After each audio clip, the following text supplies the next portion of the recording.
Good morning, everyone. So yesterday in the video, I talked about authenticity, and I received a lot of comments asking me why I left the Brooker's character behind because it did so much for them. And while I'm glad that you really love that character and it brought you a lot of joy, I'm here to shed some light on the very real pain that was behind that comedy character.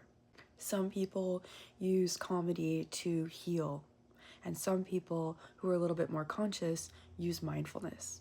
Some information came to light for me recently about somebody who's closest to me in my life who talked behind my back for most of my teenage and adult life, saying things like, "I'm crazy and don't help me." Sometimes I heard this person say this to family members in front of me and didn't quite really understand where it was coming from or the whole narrative that they had cooked up about me behind my back to others.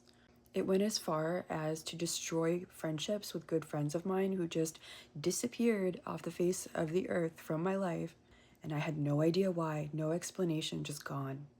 It destroyed my life, my self-worth, my confidence, which eventually led to ruining my career.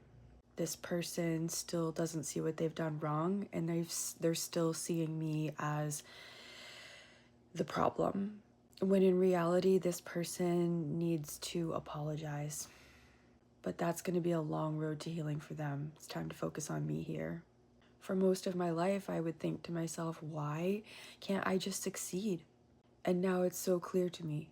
If somebody who you trust the most is secretly derailing you behind your back, destroying your friendships with friends and family members, saying awful things like you're crazy with nothing to back it up, how could anyone succeed in that kind of an environment? And so years down the road, I've dove deep into narcissism, especially the last 2 years.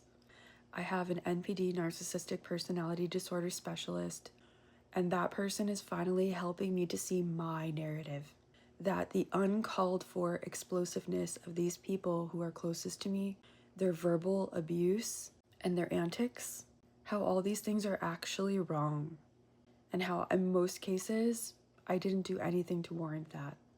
But I have been so triangulated and scapegoated that it's really hard to articulate and even come out with this information.